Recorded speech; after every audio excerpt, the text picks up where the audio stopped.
Assalamualaikum warahmatullahi wabarakatuh.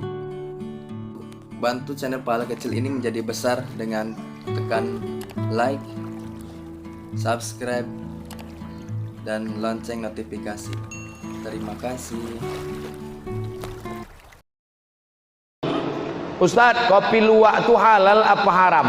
Kopi luwak yang dijual saset 2.500 halal, karena itu bukan kopi luwak. Kopi luwak itu satu gelasnya $50. Tak terminum deh awak, menengoknya aja menitik air mata. Jadi luwak itu musang, tapi musang yang tidak makan ayam, musang yang herbivora, makan daun sama buah. Dimakannya lah kopi, tapi isinya ndaknya makan, nya mengulum-ngulum kulit kopi yang manis. Dipilihnya kulit kopi yang merah, yang hitam. Besoknya keluarlah ciri luwak, dibasuh, dicuci. Setelah dicuci, ditumbuk. Bismillah, mohon maaf.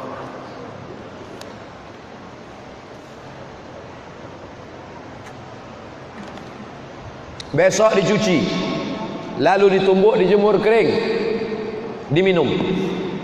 Najiskah dia? Mutanajis. Dia tak najis, dia mutanajis. Karena kulit kopi itu ada sampulnya macam kulit melinjo. Sedangkan luwak itu mengunyah, dikunyah dek luwak, luka satu. 99 tak ada luka, yang satu luka, maka merubah menjadi mutanajis.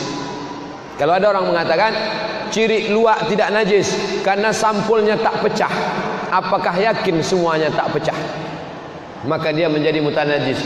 Sama macam gajah Thailand memakan durian. Diambilnya durian, gajah kau cerdas, karena kulit durian berduri, dibalutnya pakai lalang. Setelah dibalut pakai lalang, ditelannya masuk ke dalam. Besok pagi keluar barik durian itu bulat-bulat. Itulah durian yang paling lomak. Apakah durian yang menginap di perut gajah itu najis? Najis. Kenapa? Karena ujung kulit durian pecah masuk ke dalam.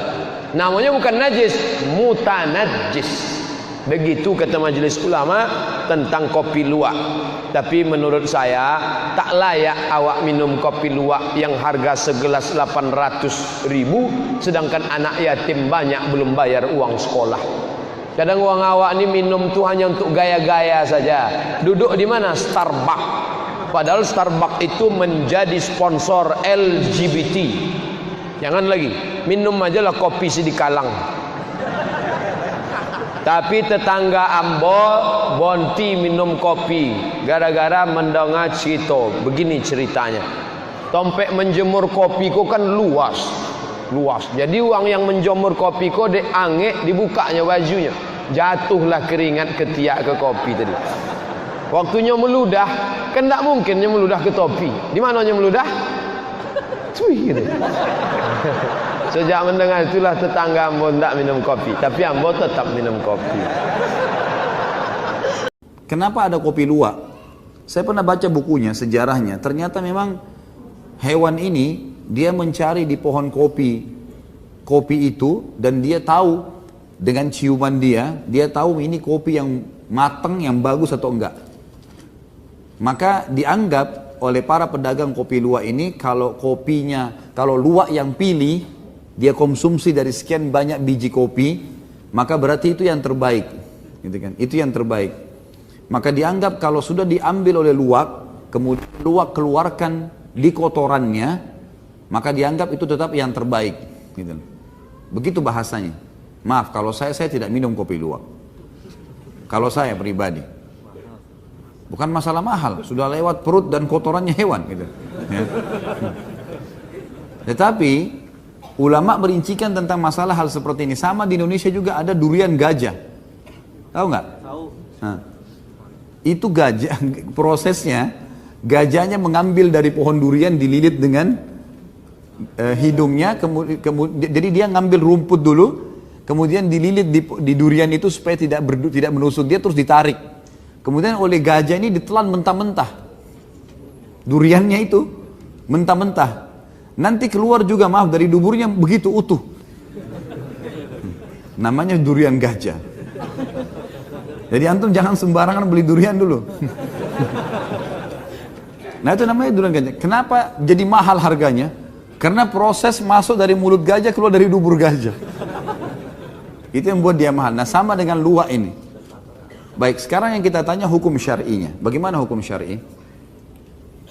Kalau biji kopi luwak itu, dasarnya kopi itu masuk ke dalam perutnya, keluar dari duburnya utuh, tidak pecah, utuh kopinya, nggak pecah sekali lagi, berarti dia dianggap suci, tidak terkontaminasi dengan kotoran, dan dia dianggap tetap halal sebagaimana kopi awalnya halal.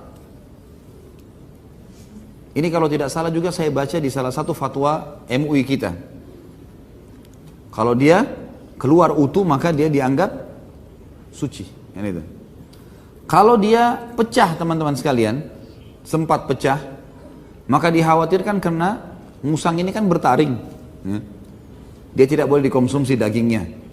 Dan masuk ke dalam perutnya berarti terkontaminasi dengan kotoran. Semua yang dilarang makan dagingnya, yang berhubungan dengannya jadi haram. Transaksinya kah, kulitnya kah, kan gitu. Lemaknya kah, kukunya kah, pokoknya semua jadi haram gitu kan. Karena haram dikonsumsi dagingnya.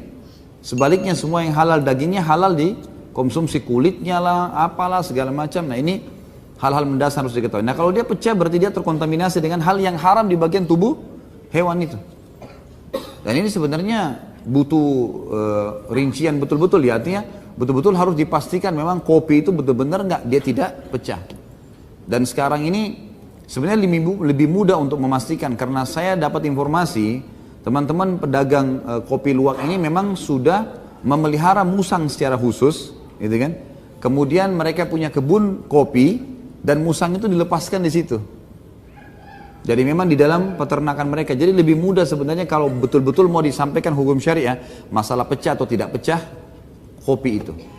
Tapi ini saran saya, jangan dipelintir apa-apa. Silahkan mau minum kopi luwak boleh, ya. Saya bilang dari awal gitu kan. Tapi kalau masih ada kopi lain, lebih baik. Ada apa harus masuk dulu ke perutnya luwak ini? Allahu a'lam ya. Ini jangan lagi bilang tidak boleh ya. Ini suka pelintir-pelintir macam-macam.